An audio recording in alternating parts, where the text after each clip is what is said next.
now going to shift our focus to new data from the federal government, looking at a decline in smoking rates. Our contributor, David Clement, has more. Tonight, new government data reveals a surprising success story in Canada's fight against smoking, and it is challenging long-held assumptions about how to help people quit. According to Health Canada's latest progress report, smoking rates have plummeted from 29% in 2001 to just 11% today. Youth smoking has hit a record low at under 2%, and Canada is on track to meet its goal of reducing tobacco use to less than 5% by 2035.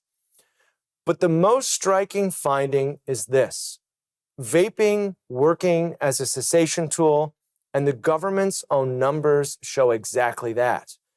Among Canadians who successfully quit, 21% used an e-cigarette to help them stop. That's roughly 63,000 people. That's nearly as many as used traditional nicotine patches and gum combined. Health Canada's modeling reveals something even more stark. Before vaping was legally available, Canada was projected to have an 8.5% smoking rate by 2035. With vaping as an alternative, that projection dropped to 5.1%.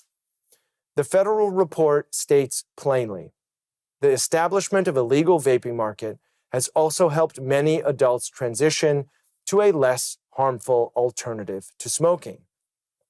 The stakes here are enormous. Canada loses 46,000 people every year to tobacco-related illnesses. The economic cost exceeds $10 billion annually in healthcare and lost productivity. With 1.2 million Canadians under 50 still smoking daily, finding effective cessation tools isn't optional, it's essential. Traditional methods work for many people. Combining nicotine products can nearly triple quit rates.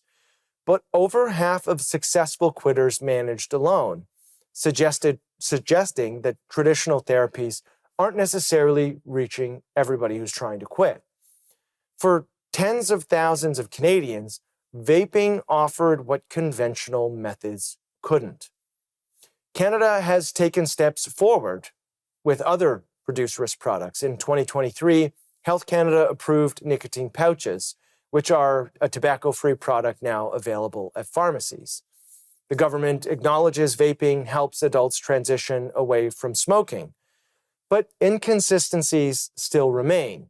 Heat-not-burn products, which eliminate combustion and many of the harmful chemicals, face the same restrictions as regular cigarettes, despite offering significantly reduced risk.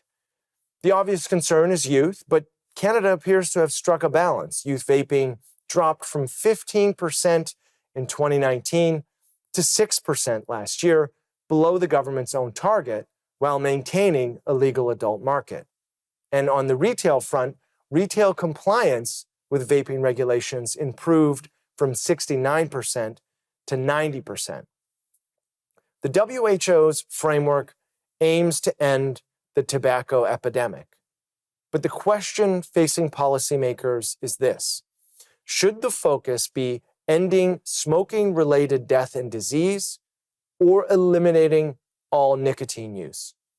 For the 300,000 Canadians who quit smoking last year, the method mattered less than the result.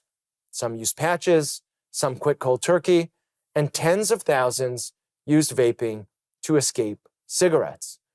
As the country moves towards 2035, the government's own data suggests harm reduction.